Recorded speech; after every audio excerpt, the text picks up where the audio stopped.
한번 따라 하실까요? 기도로 씨름하는 자가 받아야 할 은혜. 기도로 씨름하는 자가 받아야 할 은혜. 오늘은 사순절 두 번째 주일입니다. 사순절은 예수 그리스도의 고난의 그 발자취를 따라가는 계절입니다.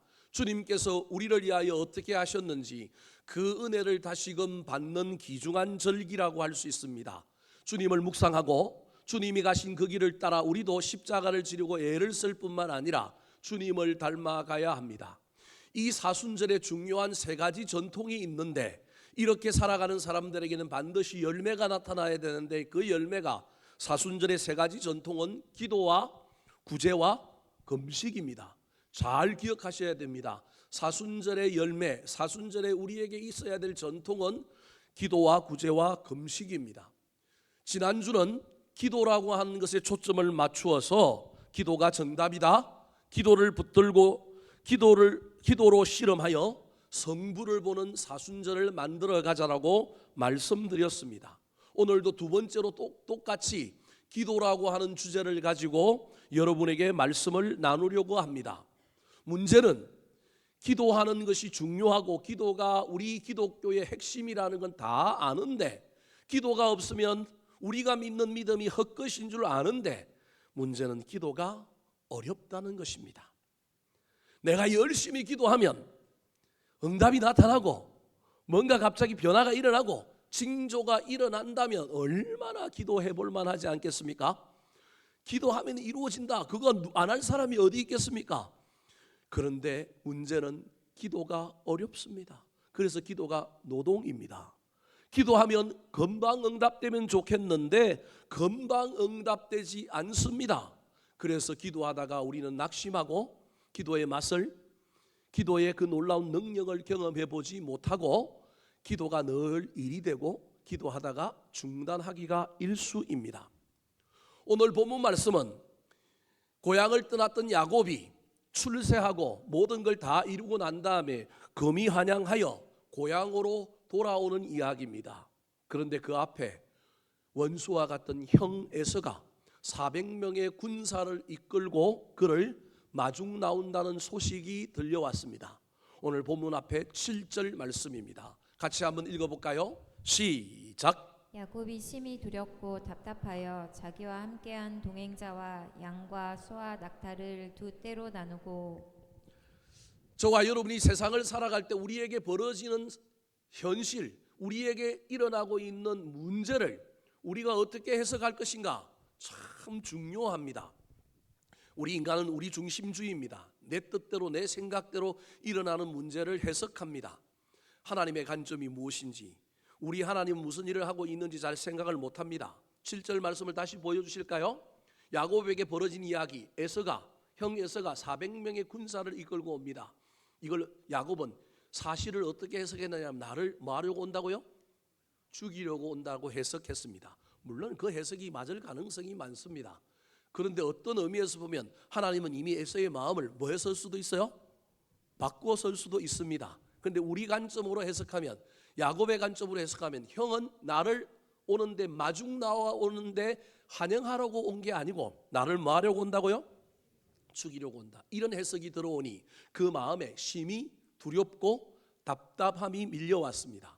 어려운 일이 생기고 답답한 일이 생기고 문제가 생기면 예수쟁이들은 뭘 해야 돼요? 어떻게 그렇게 잘하셔요?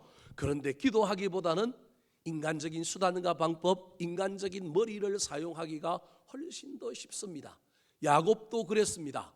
형이 마중 온다는 걸 나를 죽이러 온 것으로 해석하고 나니 이 어려운 절체절명의 이 앞에서 하나님께 기도하지 않고 그가 한 행동은 뭐냐면 자기와 함께한 동행자와 양과 소와 낙타를 몇 대로 나누어요? 두 대로 나눕니다. 한 대를 보내봐서 형이 공격하면 나머지 절반은 잃지 않고 도망가리라. 얼마나 지혜롭습니까? 인간이 할 수 있는 최선의 지혜를 지금 쓰고 있는 사람이 누구냐 하면 야곱입니다. 기도하지 않고 자기의 지혜를 동원하여 절반의 손실은 보더라도 절반만 건져도 난 살 수 있다. 그런 마음으로 자기를 의지하여 이 모든 일들을 감당하고 있는 것입니다. 그런데 이런 위기 속에서 인간의 수단을 썼던 그가 갑자기 뭘 붙들어요? 기도를 붙듭니다. 우리는 야복강에서 기도의 삿발을 붙들고 실험했던 그 기도가 야곱의 기도라고 생각하지만 사실은 그 기도는 기도가 아니고요. 진짜 기도는 언제 했느냐 하면 야복강가 이전에 자기의 머리와 자기의 수단을 썼던 야곱이 기도를 붙들었습니다. 자, 오늘 본문 앞에 있는 10절부터 12절인데요. 먼저 10절 말씀을 같이 한번 읽어볼까요? 시작. 나는 주께서 주의 종에게 베푸신 모든 은총과 모든 진실하심을 조금도 감당할 수 없사오나 내가 내 지팡이와 가지고 이 요단을 건넜더니 지금은 두 때나 이루었나이다. 20년 전에 내가 지팡이 하나 가지고 도망갔는데 지금은 두 때를 이루어서 출세했습니다. 하나님 앞에 자랑하면서 기도합니다. 그런데 그 이후에 뭐라고 기도할까요? 11절 12절 말씀 시작. 내가 주께 간구하오니 내 형의 손에서 에서의 손에서 나를 건져 내시옵소서. 내가 그를 두려워함은 그가 와서 나와 내 처자들을 칠까 겁이 나기 때문이니이다. 주께서 말씀하시기를 내가 반드시 내게 은혜를 베풀어 내 씨로 바다에 셀 수 없는 모래와 같이 많게 하리라 하셨나이다. 여러분, 야곱의 기도는 기도의 정석입니다. 자기 감정을 솔직하게 이야기하고 자기 소원을 아냅니다. 11절에 간구하오니 하면서 그가 기도하는데 기도의 정석 중에 하나가 12절에 보면 약속의 말씀을 붙들고 기도하는 겁니다. 베델에서 돌베개 베고 잘 때 하나님이 너 다시 고향으로 무사히 돌아온다. 그때 내가 너 많은 씨를 너한테 줄 것이다. 네가 대적의 문을 열 것이다. 하나님이 약속한 말을 그가 딱 기억하고 지금 하나님 앞에 형 에서가 마중 나온다는 소식을 들을 때 인간적인 수단을 비록 쓰기는 했지만 그래도 깨닫고 기도를 붙든 사람이 누구라고요? 야곱. 얼마나 멋져요. 그것도 그냥 기도하는 게 아니라 기도의 정석, 약속의 말씀을 붙들고 기도합니다. 여러분, 그러면 하나님이 들어줘야 되지 않겠습니까?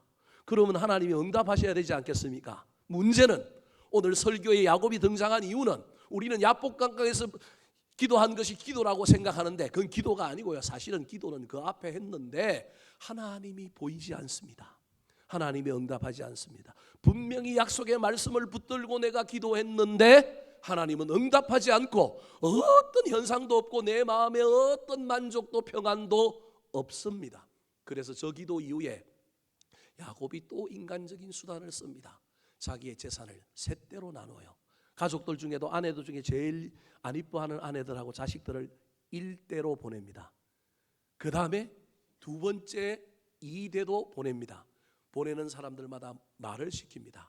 동생 야곱이 형 내 종의 주인에게 선물로 이걸 줍니다 라고 선물 공세로 펼치면서 그 말을 전하라고 1진을 보내고요. 그 다음에 2진을 보내고요. 3진에는 자기가 가장 사랑하는 라헬과 요셉과 그런 재산들을 모아놓고 1, 2, 3, 4 선물 공세를 펼칩니다.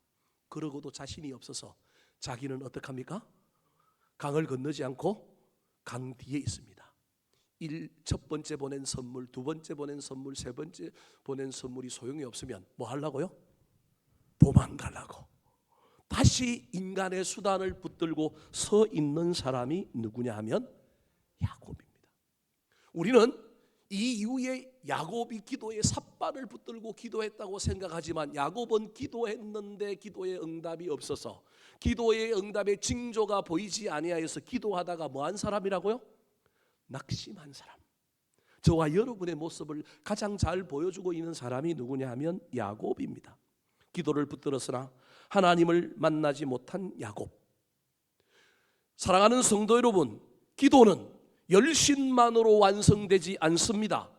저와 여러분이 간혹 착각하는 기도와 신앙의 생활 가운데 우리는 내가 열심을 다하면 성령 받고 내가 열심히 기도하면 응답 받고 내가 교회 안에서 열심히 봉사하면 내 믿음은 좋은 믿음이라고 생각하지만 여러분, 그건 기독교가 아닙니다. 그건 돌을 닦는 겁니다. 그건 다른 종교의 이야기입니다. 우리 기독교에는 반드시 뭐가 있어야 되느냐 하면 은혜가 있어야 합니다. 말이 좀 이상합니까? 우리는 동양권에서 유교 중심의 시대에 살다 보니 우리는 신앙생활을 나로부터 출발합니다. 하나님으로부터 오는 은혜, 하나님께로부터 시작하는 주권이 아니라 내가 주도적으로 내가 능동적으로 무엇을 하는 것을 신앙이라고 생각합니다. 기도도 마찬가지입니다. 내가 최선을 다하여 기도하면 하늘에 계신 하나님이 감동 먹고 내 기도를 뭐한다? 들어주신다. 내 기도가 응답되지 않는 건 내가 열심히 뭐하지 않아서 그렇다? 기도하지 않아서 그렇다. 옛날에 기독교가 들어오기 전에 우리 조상들이 장독대에 물 떠놓고 뭐 했어요? 열심히 빌었잖아요. 이게 오늘 기독교인 우리에게도 남아 있어서 기도는 열심히 하는 거다. 기도는 오래 하는 거다. 기도는 많이 하는 거다. 틀린 말은 아닙니다. 여러분 기도 오래 해야 합니다. 기도 많이 해야 됩니다. 여러분 그럼에도 불구하고 그것만이 기도의 응답이요 그것만이 기도의 완성이라고 생각하면 유사 기독교, 가짜 기독교에 여러분은 쏟고 있습니다. 그것도 필요하지만 반드시 기도에는 뭐가 임해야 된다고요? 은혜가 임하여야 기도가 완성됩니다. 은혜는 없이 내 열심과 내 독함과 나의 열정으로만 기도하는 건 여러분 기도가 아닙니다. 어떤 의미에서 돌을 닦고 있는 겁니다. 거기에는 기도의 응답이 없을 수도 있다고 하는 사실을 기억해야 합니다. 오늘 본문에 열심으로 기도했지만 여러분 응답받지 못했던, 열심도 아니에요. 야곱은 한 번밖에 기도 안 했는데 그 기도에 응답이 없어서 낙심한 채로 인간적인 수단을 또 쓰고 있는 이 야곱에게 하나님이 뭘 주신다고요? 은혜를 주시니 다시 야곱이 기도하여 인생의 문제를 해결했다. 그런 얘기란 말이에요. 그렇다면 낙심한 기도자 이 야곱에게 어떤 은혜가 임하였을까요? 우리도 기도하다가 낙심할 수 있고 우리도 기도하다가 내 열심과 열정을 내세울 수 있는데 여러분 그것이 아니라 우리의 기도 우리의 신앙생활에는 내 열심 내 열정 플러스 알파 나의 열심에 뭐가 보태져야 되느냐 하나님의 열심이 보태지고 나의 신앙생활 가운데 반드시 뭐가 들어와야 되느냐 하면 은혜가 임하여야 한다. 특별히 이 사순절 기간에 저와 여러분이 기도를 붙들고 기도가 정답인 줄 알고 기도로 실험할 때 그 실험만으로 열정과 열심만으로 이루려고 하지 말고 내 기도 생활에 내 기도 가운데 하나님의 은혜가 임하게 해달라고 기도했으면 좋겠습니다. 자 그렇다면 야곱이 기도로 실험하다가 어떤 은혜를 받았을까요? 첫 번째입니다. 따라하시겠습니다. 찾아오시는 은혜. 찾아오시는 은혜. 다르게 얘기하면 만나주시는 은혜, 임재의 은혜입니다. 우리는 하나님을 우리가 찾아가서 만났고 예수는 내가 교회 나와서 믿었다고 생각하지만 사실은 누가 만나주신 거예요? 하나님이 만나주신 거예요. 이 착각을 하면 큰일 납니다. 내가 했다고 생각하면 안 되고요. 내가 내 발로 걸어서 교회 나왔지만 사실은 누가 만나주신 거예요? 하나님이 만나주시는 거예요. 내가 하나님을 찾아간 게 아니라 하나님이 누굴 만나주신 거예요? 나를 찾아오셔서 만나주신 거예요. 특별히 기도를 하다가 낙심하고 중단한 사람에게는 어떤 은혜가 임하여야 되느냐 하면 찾아오시는 은혜, 임재의 은혜, 만나주시는 은혜가 임하여야만이 기도가 완성되고 응답에 이르게 됩니다. 24절 말씀 같이 한번 읽어볼까요? 시작. 야곱은 홀로 남았더니 어떤 사람이 날이 새도록 야곱과 씨름하다가 야곱이 어떻게 남았다고요? 홀로 남았대요. 저 홀로 남았다라고 하는 말을 기도하는 자리에 홀로 남았다, 그가 기도하려고 작정하려고 홀로 남았다 이렇게 해석하면 안 되고요. 여러분 이 말은 다 요단강을 건너갔는데 자기 혼자 건너가지 못하고 여차하면 뭐 하려고? 도망가려고 홀로 남았다라는 거예요. 쉽게 얘기하면 이런 거예요. 여러분 교회 가기 싫은데 아내가 가자고 그래서 오늘 여기 온 거예요. 홀로 남은 거예요. 있고 싶어서 있는 게 아니에요. 그런데 홀로 남아 있었기 때문에 누가 찾아왔다고요? 하나님이 찾아왔다라는 거예요. 사실은 도망가야 되는데 도망가지 않고 그래도 남아 있었더니 누가 찾아오셨다고요? 하나님이 찾아오셨다고요. 목사님이 계급품을 내물고 사순절 이야기하는데 나는 사순절이 뭔지도 모르겠고 뭐 이거 뭐 작년에도 했고 또 내년에도 할 건데 뭐 그냥 대충 이 안에 앉아 있는데 누가 오셨다고요? 그래도 내가 사순절 안에 있었더니 내가 그래도 예배 안에 남아 있었더니 누가 찾아오셨다고요? 하나님이 찾아오셨다. 이게 찾아오시는 은혜예요. 지금 야곱은 기도하러 야복강에 남아 있는 게 아니에요. 그냥 뭐 하는 거예요? 그냥 앉아 있는 거예요. 적극적이지 않아요. 능동적이지가 않습니다. 뭔가를 하려고 남아 있는 것이 절대 아닙니다. 그냥 겨우 꺼이꺼이 하면서 대충 앉아 있는, 은혜 받을 준비도 안 돼 있고 열정도 열심도 없는데 이런 사람에게도 누가 찾아오신다고요? 하나님이 찾아오시는 거예요. 준비하고 오늘 주일날 은혜 받으리라, 오늘 목사님이 어떤 설교할까 그 마음 가지고 왔더니 은혜는 하나도 안 보이고 목사님이 사투리를 쓰네, 오늘 뭐 성질이 났는데 목소리가 너무 크네, 이런 것만 보이는 사람이 있는가 하면 아내 때문에 가정의 평화를 위하여 어쩔 수 없이 교회 왔는데 갑자기 누가 찾아오셔요? 하나님이 찾아오셔서 내 마음대로 되는 게 아니라 갑자기 나를 뒤집어 엎으시고 갑자기 나를 막 싹 바꾸시는 것. 여러분, 이게 신앙이요, 이게 기독교라니까요. 24절 말씀을 다시 보여주실까요?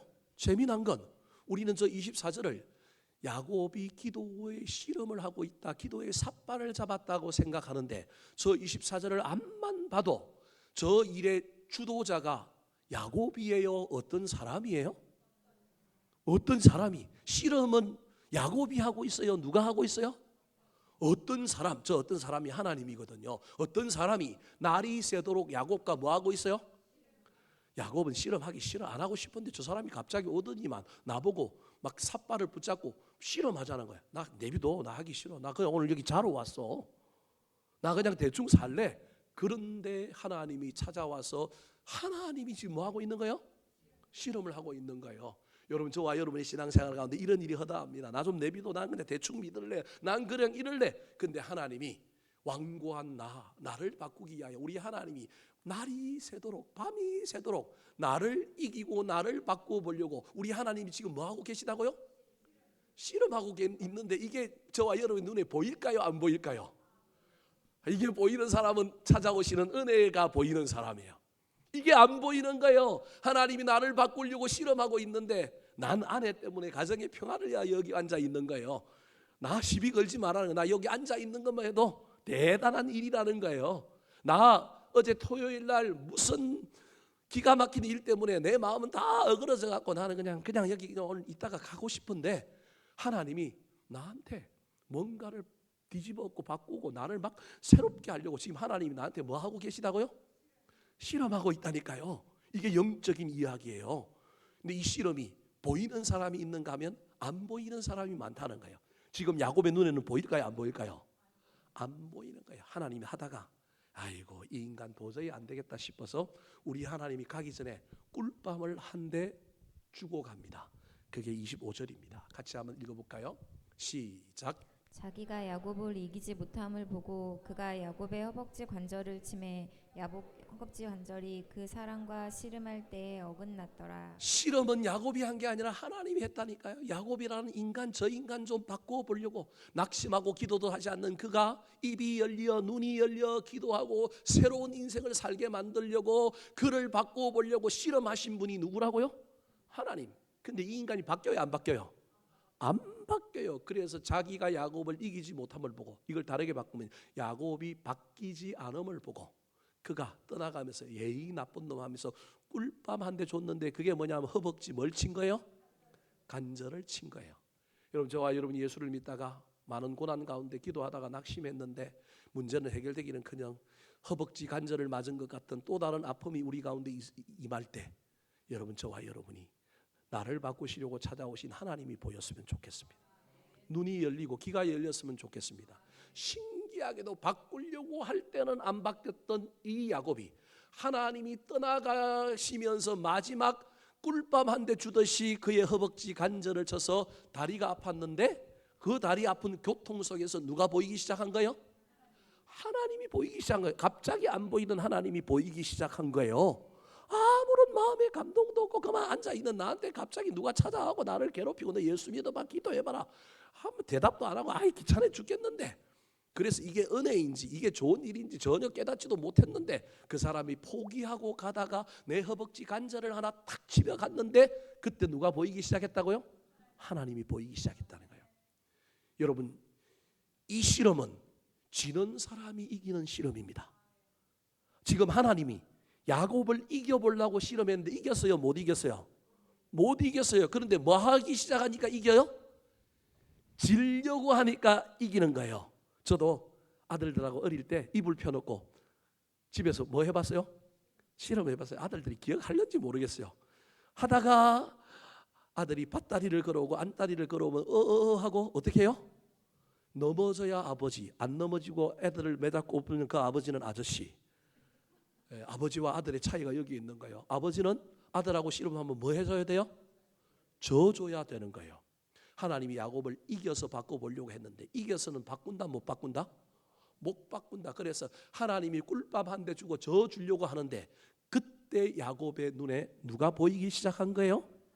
하나님이 보이기, 찾아오신 하나님이 보이기 시작한 거예요. 26절 말씀 같이 한번 읽어볼까요? 시작. 그가 이르되 날이 세려하니 나로 가게 하라. 야곱이 이르되 당신이 내게 축복하지 아니하면 가게 하지 아니하겠나이다. 찾아오신 은혜가 보인 거예요. 그동안 찾아오셨는데도 안 보이는 거예요. 계시록 3장 20절에 볼지어다 내가 문 밖에 서서 문을 두드리노니 그 소리를 듣고 너희들이 문을 열어주면 내가 들어가 너와 더불어 먹고 너는 내 안에 나는 내 안에 이 놀라운 일이 일어날 텐데 찾아오신 하나님이 보이지 않았던 사람이 누구라고요? 야곱. 여러분 저와 여러분이 기도하다가 낙심하고 난 다음에는요 나만 보이지 아무것도 안 보여요. 하나님이 찾아오셔서 나를 바꾸시려고 하는 그 놀라운 이야기가 보이면 여러분 저와 여러분이 은혜를 받아서 다시 기도의 삿발을 붙들게 되는 거예요. 근데 안 보였던 사람이 누구냐면 야곱인 거예요.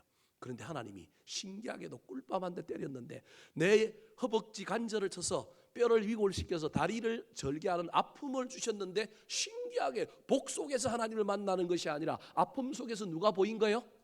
하나님이 보인 거예요. 그래서 가려고 하는데 그동안 삿발을 누가 졌느냐 하면 하나님이 지고 있는, 이번에 하나님 삿발을 딱 놨는데 이 삿발을 붙던 사람이 누구라고요? 이제서야 야곱이 삿발을 딱 붙드는 거예요. 붙들고 뭐라고 얘기해요? 당신이 내게 축복하지 아니하면 내가 뭐하지 않겠습니다? 가게 하지 않겠습니다. 여러분 이 은혜가 저와 여러분에게 있어야 합니다. 우리는 주도적이고 우리는 이성적이기 때문에 내가 무엇을 하는 걸 좋아하고 내가 믿고 내가 했다고 생각하지만 기독교의 영성의 핵심 중에 하나는 여러분 찾아오시는 하나님, 만나주시는 하나님의 은혜를 경험할 때 우리는 더 깊어집니다. 더 열정적인 사람이 됩니다. 올 한 해 특별히 사순절 기간에 기도하다가 응답되지 않고 기도하다가 뭔가 이루어지지 아니하여서 낙심한 저와 여러분에게 여전히 찾아오시는 하나님이 보였으면 좋겠습니다. 처음에 안 보이다가도 어느 순간 하나님 딱 보일 때 이 야곱처럼 뭘 붙드시라고요? 기도의 삿발을 붙들고 하나님 놓아주지 마시기 바랍니다. 내 기도 들어주시기 전에 응답해 주시기 전에 내가 하나님 안 보내줍니다. 사생결단 한번 이 문제 붙들고 실험할 테니 도와주십시오.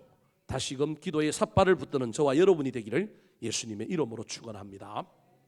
두 번째 이 사순절에 기도의 삿발을 붙들고 실험하는 자가 받아야 할 은혜는 어떤 은혜일까요? 따라 하시겠습니다. 변화의 은혜. 변화의 은혜. 첫 번째 은혜가 기도하다가 중단할 때 받아야 하는 은혜라고 한다면 두 번째 은혜는 기도의 응답을 받을 때 응답만 받지 말고 겸하여 또 다른 은혜 하나를 받아야 하는데 그 은혜가 무엇이냐 하면 변화의 은혜입니다. 인간은 누구나 복을 받기를 원합니다. 그래서 우리는 복을 받으면 은혜를 받았다고 흔히 표현합니다. 하나님은 자기 백성들에게 복 주시기를, 은혜 주시기를 원하시는 분입니다. 그런데 그 복과 은혜를 주시기 전에 간혹, 아니 제가 보기엔 훨씬 더 많은 경우에 응답을 먼저 주지 않고 응답을 주시기 전에 하나님께서 네가 그 복을 받기에 합당한 사람으로 변화라고 하시는 변화의 은혜를 먼저 주시는 경우들이 더 많은 것 같습니다. 우리는 복을 달라고 하여 복을 좀 주면 좋겠는데 하나님은 너 복 줄 테니까 너부터 뭐 하라고요? 좀 변해라라고 이야기한다라는 겁니다. 물론 꼭 순서가 변화와 응답 이렇게 되는 건 아니고 응답 받고 변화되기도 하지만 어찌되었든 둘 다 우리는 이 응답 속에 변화라고 하는 은혜도 받아야 한다라는 겁니다. 왜 그러면 하나님께서는 응답의 은혜만 주시지 않고 변화를 이야기할까요? 어떤 사건, 어떤 문제 가운데 그 문제를 해결하기 위하여 기도하고 그 기도가 응답된다고 한다면 좋은 일이지만 여러분 똑같은 문제가 계속하여 반복될 수가 있습니다. 왜냐하면 근본적인 처방이 아니니까 문제의 원인을 깨닫고 그 문제의 원인을 바꿈으로 말미암아 다시는 그 일이 일어나지 않아야 하는데 지금 나는 결여 부족한 것을 필요를 채워서 임시 방편으로 봉합을 했을 뿐입니다. 하나님은 자기 백성이 그렇게 살기를 원하지 않습니다. 똑같은 문제에 또 또 직면하게 될 거라는 거예요. 그래서 이번에 너 응답해 줄 테니까 다시는 그 문제 앞에 네가 괴롭지 않도록 상황을 바꿔, 문제를 바꿔 너를 바꾸라고 하시는 것이 무슨 은혜라고요? 변화의 은혜입니다. 저와 여러분이 기도하여 응답을 받았는데 응답받고 조금 있다가 그 응답받은 것이 사고를 치기도 하고요. 응답이 은혜가 아니라 응답이 복이 아니라 응답이 또 다른 비극의 씨앗이 되기도 하고요. 분명히 응답받았는데 또 지나고 나면 똑같은 문제에 계속 허우적거리는 우리 인생의 문제 속에 저와 여러분은 깨달아야 합니다. 응답만 받을 것이 아니라 내가 한 가지를 못 받았네? 뭘 못 받았다고요? 변화의 은혜를 못 받았네. 나는 문제를 해결해 달라고 상황을 바꾸어 달라고 기도했는데 하나님은 너도 뭐 하라고요? 바뀌어라. 내가 바뀌어야 누가 바뀐다고요? 상대방이 바뀌는 거예요. 제가 지난번 우리 집사람이 새벽에 안 나왔을 때 설교했는데요. 우리 집사람 바꿔보려고 했는데 바꿔줘요? 안 바꿔줘요? 안 바꿔줘요. 포기했어요. 맨날 김치, 새김치만 내가 먹는 거예요. 저는 맨날 뒤따라가면서 남겨진 뭘 먹어요? 김치를 먹어요. 안 돼요 그냥. 그래서 누가 바뀌면 된다고요? 내가 바뀌어야죠. 괜히 성질만 내고 기분만 나쁘다가 평생 사느니보다 저 인간은 저런 인간이야 그렇게 생각하고 내가 바뀌니까 마음이 어때요? 편해져요. 여러분 그렇게 사는 거예요.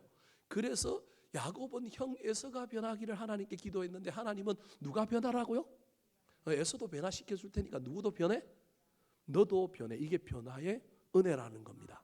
예수님도 환자들을 고치고 병자들을 고칠 때 병만 고쳐주신 것이 아니라 간혹 어떤 사람에게는 딸아 네 믿음이 너를 구원하였다 이렇게 얘기해요. 병만 고쳐주면 되는데 병도 고쳐주고 무엇에 대한 이야기를 하는 거예요?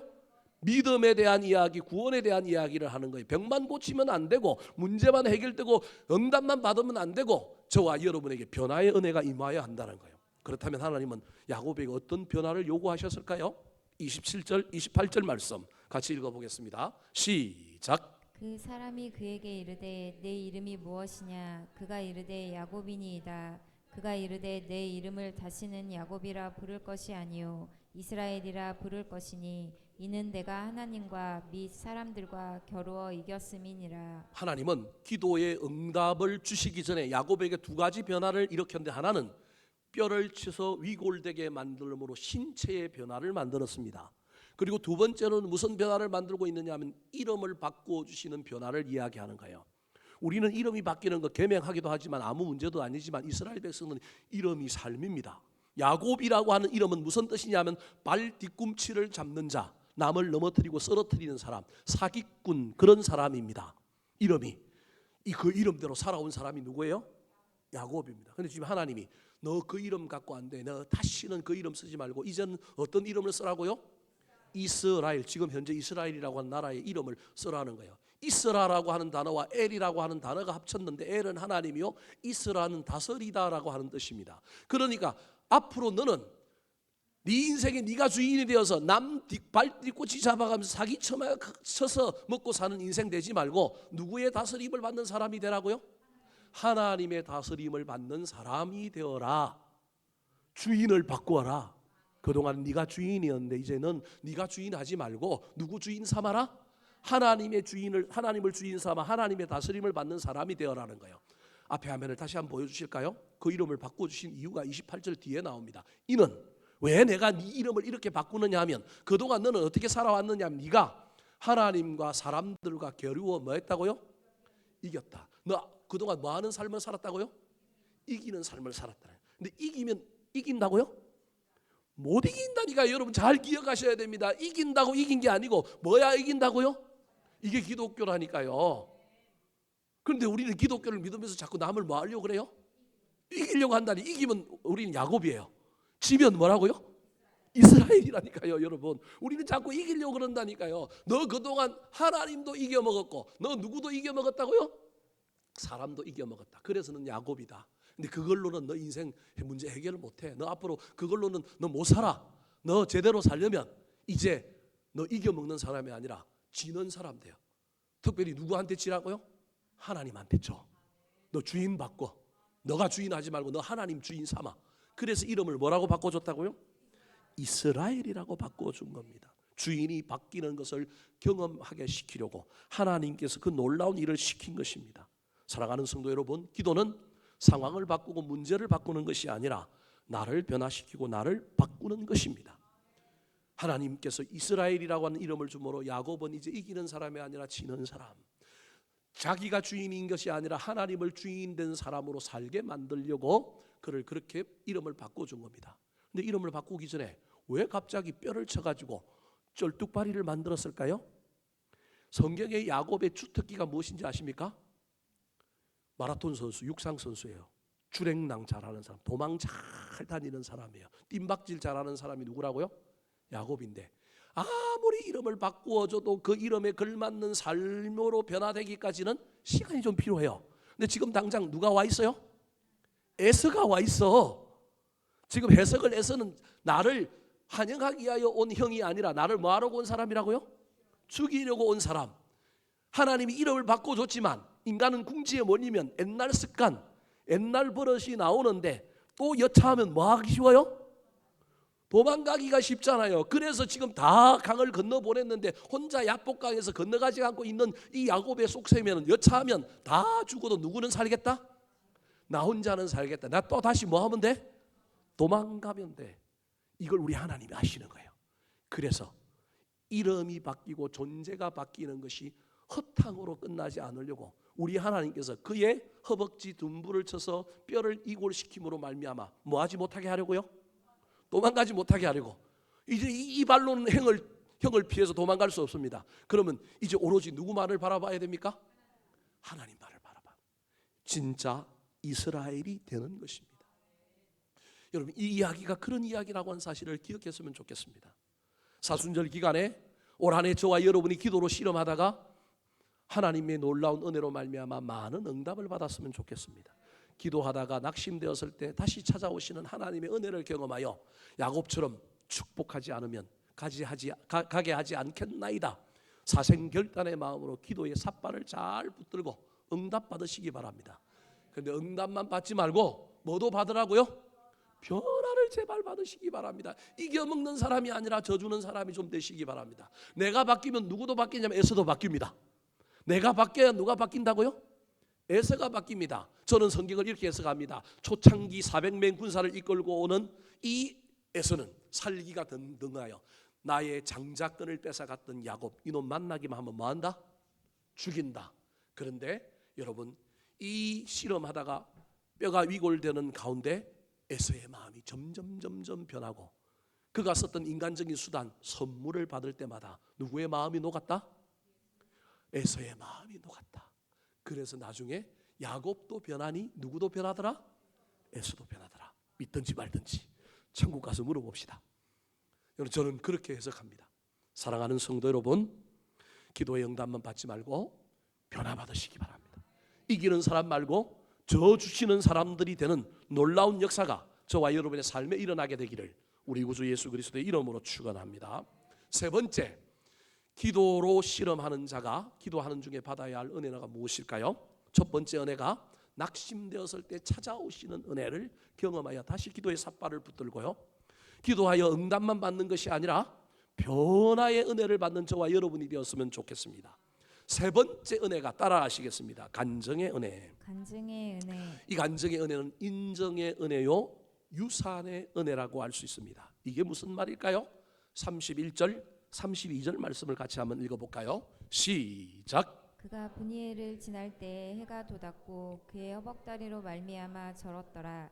그 사람이 야곱의 허벅지 관절에 있는 둔부의 힘줄을 쳤으므로 이스라엘 사람들이 지금까지 허벅지 관절에 있는 둔부의 힘줄을 먹지 아니하더라. 자, 실험이 끝나고 이제 밤이 지나서 아침이 되었습니다. 31절에 보니까 해가 돋았습니다. 원래 저 지역 이름이 마하나임이라고 하는 지역의 일부인데 그가 야곱이 그 지역을 이름을 바꾸었습니다. 뭐라고 바꿨느냐? 버니엘입니다.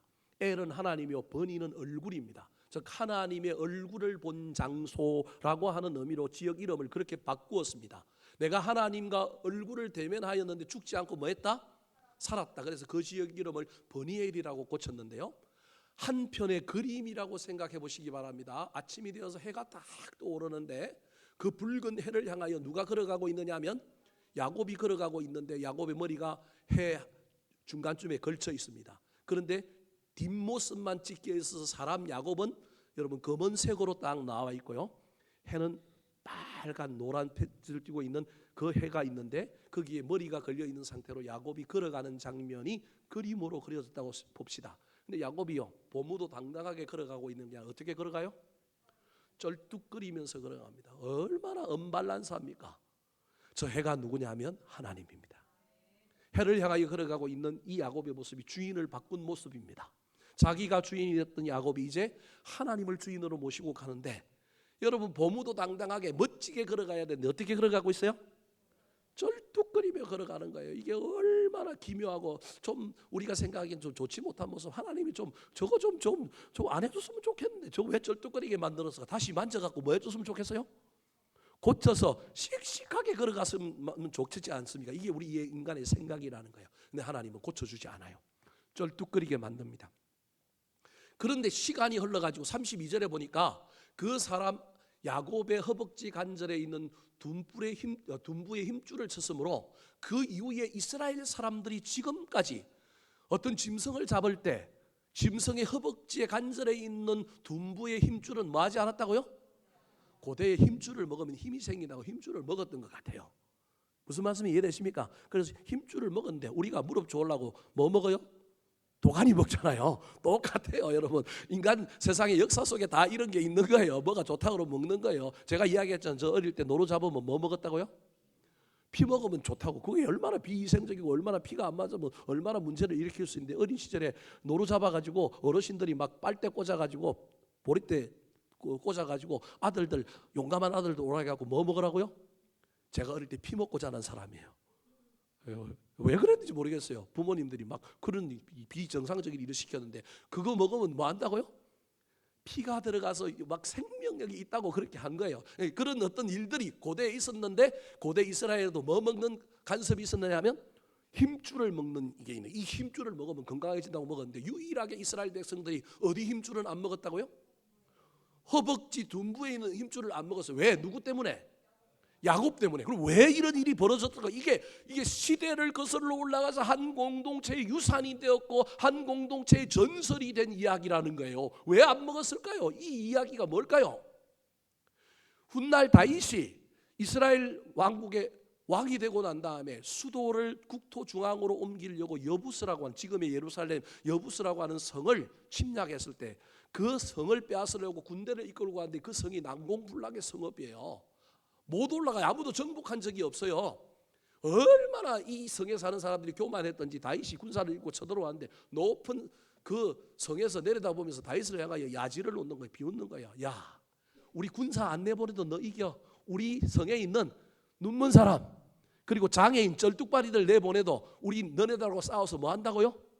이긴다라는 거예요. 이 이야기의 핵심은 뭐냐 하면 눈먼 사람은 이스라엘 백성들의 조상 중에 누구냐 하면 이삭 눈이 멀어갖고 잘못 X자로 축복한 거. 그 다음에 쩔뚝발이는 누구를 폄하한 거냐 하면 야곱, 오늘 야곱을 폄하한 거예요. 이걸 누가 하느냐 하면 다윗이 한 거예요. 다윗이 분기탱천했어요.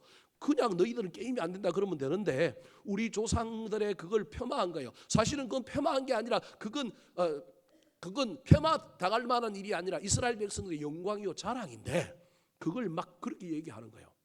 어떻게 하면 저 성을 침략하고 이길까? 야곱이 딱 보다가 밑에서부터 높은 성에 물길을 끌어올리는 수로가 있다는 걸 알게 된 거예요. 그래서 그 수로를 통하여 특공대를 들여다보내면서 그 특공대에게 다윗이 아주 이상한 명령을 내립니다. 너희들 성에 들어가면 군사들 먼저 죽이지 말고 뭐부터 죽이라고요? 눈먼 사람 찾아내고 먼저 죽여.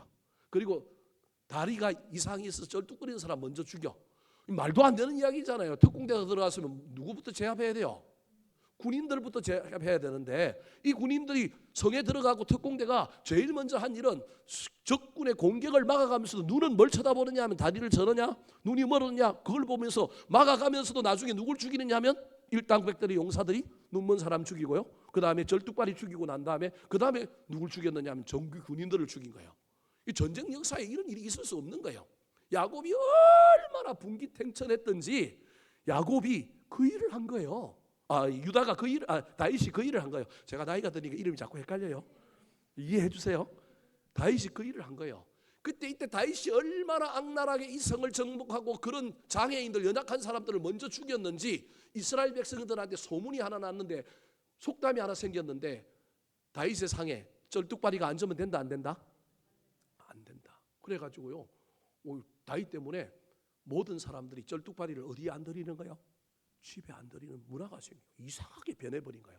이 이야기의 핵심은 뭐냐 하면요, 야곱이 이스라엘 백성들의 전설이 되었다, 이스라엘 백성들에게 모범이 되었다라는 말입니다. 그러면 어떻게? 우리는 야곱은 사기꾼이요 이상한 사람이라고 생각하는데, 왜 이 야곱을 이스라엘 백성들은 단순히 추앙하고 훗날 이스라엘이라고 하는 나라가 이 야곱에 개명된 이름이 왔단 말이에요. 한 나라의 국부, 한 나라의 조상이 되었단 말이에요. 우리가 알고 있는 야곱은 믿음도 별로 없는 사람, 사기꾼, 이상한 사람. 이 사건 이후에도 야곱이 실수도 많이 하는데 어찌하여 이스라엘이라고 하는 나라는 야곱을 그렇게 추앙하고 그랬을까? 성경에 이야기가 없어요. 숨겨져 있는 이야기는 이런 거예요. 야곱이 찾아오시는 은혜를 받고 기도에 삿발을 붙들었을 뿐만 아니라 그가 하나님이 이름을 바꿔주셨는데 부분적으로는 문제가 있을지라도 그 이후에 그의 삶은 누구를 주인으로 삼았다? 누구의 다스림을 받았다? 하나님의 다스림을 받았다라고 하는 의미가 그 안에 있는 거예요. 정말로 그의 인격이, 그의 삶이 변했다, 이름 바뀐 것처럼 변했다라고 하는 의미가 그 안에 들어있는 거예요. 그랬기 때문에 한 나라에 뭐가 됐다고요? 조상이 되었고, 그로 말미암아 둔부의 힘줄은 이스라엘 백성들이 안 먹는 거예요. 누굴 존경하는 의미로? 야곱을 존경하는 의미로. 그러면요, 한 사람의 존경은 그냥 생기는 게 아닙니다. 어떻게 생겼을까요? 이런 겁니다. 성경에 나오지 않지만 여러분, 야곱이 쩔뚝거리고 돌아다니는데 사람들마다 물어봅니다. 안 불편해요? 근데 야곱이 뭐라 그래요? 안 불편해. 나 이것 때문에 하나님 더 사랑해. 나 이것 때문에 하나님 만났어. 너무 자랑스럽게 얘기하는 거예요. 무슨 말씀이 이해되십니까? 저와 여러분이 기도를 하다가 낙심하여 찾아오시는 하나님의 은혜를 붙들고 기도의 삿발을 다시 붙들 뿐만 아니라 응답만 받는 것이 아니라 변화를 받는 이야기에 멈추지 않고 그의 신앙이 더 성장했다, 그의 신앙이 더 성화되었다, 그의 신앙이 더 멋지게 자라갔다. 그래서 주변 사람들이 그의 신앙을 다 존경했다, 인정했다. 고로 야곱의 힘줄 부비는 우리가 야곱을 존경하는 의미로 뭐 하지 말자? 먹지 말자. 이렇게 되었다라는 거예요. 그냥 이거 먹지 말아라고 한다고 되는 일이 아니라 세대를 건너서 공동체 안에 야곱이라고 하는 사람이 인간적으로 부분적으로는 문제가 있을지 몰라도 그의 신앙이 멈추지 않고 점점 자라간 사람, 그래서 인정받은 사람 뿐만 아니라 그 인정 속에는 그가 뭐하고 돌아다니는 거예요? 간증하는 거예요. 자랑의 간증이 아니라 막 의시됨의 간증이 아니라 누가 물어볼 때마다 안 불편해요? 안 힘들어요? 그거 고쳐야 되는데 나 이거 안 고칠 거야. 이건 나의 스티그마야. 이건 하나님이 나한테 주신 영적인 뭐야?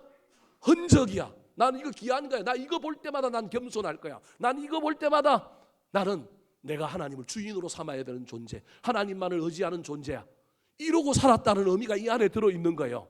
그래서 많은 사람들이 그의 연약함과 그의 한계에도 불구하고 그가 하나님을 어떻게 자랑하는지, 하나님을 어떻게 간증하는지를 보면서 그를 존경하는 의미로 야곱이 다친 그 둔부의 힘줄은 뭐 하지 말자? 먹지 말자. 시대를 흐르면서 이유도 모르고 이제 그 힘줄을 안 먹는 것으로 모든 시대 가운데 전파되었겠지만, 그것이 전설이 되고 그것이 그렇게 이루어지기 전에는 여러분, 야곱의 놀라운 신앙의 성장과 성숙이 있었다. 다르게 얘기하면 좋은 의미에 뭐가 있었느냐 하면 간증이 있었다. 말씀을 마치려고 합니다. 사랑하는 성도 여러분, 인생에 어떤 문제가 있습니까? 내 힘과 내 능력으로만 해결하려고 하지 말고 우리가 적어도 신앙인이라고 한다면, 여러분, 내 힘과 내 능력으로 신앙생활을 하는데, 내 힘과 내 능력으로 살아가는데 하나님이 왜 필요합니까? 그런데 신앙의 영역에서 신이 필요하다고 이야기한다면 그 신을 향하여 우리의 기도는 끊이지 말아야 하지 않겠습니까? 기도의 맛을 보고 기도의 능력은 경험해 봐야 되지 않겠습니까? 내 문제는 기도가 어려워서 중단하기 쉽고 낙심하기 쉬울 때 찾아오시는 하나님의 은혜가 있다. 그 은혜를 발견하고 다시 기도의 삿발을 붙들고 우리 인생의 문제들이 응답되는 놀라운 역사를 경험했으면 좋겠습니다. 근데 그때 기도 응답만 받지 말고 나도 좀 뭐 해보자? 변해보자. 개떡 같은 내 성격도 내 인생도 내 습관도 좀 변해보자. 변화하여 기도 응답받은 것으로만 그치지 말고 내가 받은 은혜에 감사함으로 더 겸손해지고 더 하나님을 높이는 간증의 은혜를 통하여 자식들이 후손들이 내 믿음을 인정하고 공동체에 선한 영향력을 끼침으로 말미암아 하나님께 더 영광 돌리는 저와 여러분이 되기를 예수님의 이름으로 축원합니다. 한번 따라 하실까요? 기도로 씨름하는 자가 받아야 할 은혜, 기도로 씨름하는 자가 받아야 할 은혜, 찾아오시는 은혜, 찾아오시는 은혜, 변화의 은혜, 변화의 은혜, 간정의 은혜,